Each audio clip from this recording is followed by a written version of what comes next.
ጅጅጋም ሶማሌ አርጌሳ ምናምን ደርሰን ነው እንመለሳለን። የእግዚአብሔር አጀንዳ በሰው ህይወት ውስጥ የሚሰራው ምን መሰላችሁ? እግዚአብሔር በልዩ ሁኔታ በምድር ያሰራችሁትን በሰማይ ሊያስር፣ በምድር የፈታችሁትን በሰማይ ሊፈታ ነው። አሜን አሜን። አይደለም ባንተ ውስጥ ያለው ስልጣን እጅግ የበለጠ ነው። ነገር ግን መሰረትን ማወቅ አለብን። የቆምክበት መሰረት የገሃነም ደጆች የማይችሉት ጠለቅ ያለ መሰረት ነው። ያ መሰረት ሌላ መሰረት የለም፣ ኢየሱስ ክርስቶስ ይባላል። አሜን ሃሌሉያ። ለጌታ ይሁን።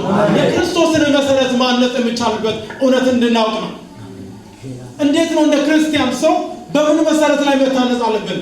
መሰረቱ ከታነጸም በኋላስ ምሰሶ መቆም ያለበት በምንድን ነው የሚለው 5 ነገር ጌታ የነገረኝ ነገር ጨርሳል። ክብር ለኢየሱስ ይሁን። የመጀመሪያው የቤተ ክርስቲያን ወይም የክርስቲያን ሰው መሰረቱ ቅድስና ወይም ጽድቅ ነው። ከጎን ያለው ሰው ተቀደስ በሉባታ ተቀደስ። በሕይወታችሁ ዘመን በምድር ላይ ተፈጥሮ ያለ ቅድስና እግዚአብሔር ማየት አይቻልም። ምክንያቱም አንደኛ ጴጥሮስ ምዕራፍ 1 ላይ ምን ይላል? እግዚአብሔር እኔ ቅዱስ ነኝና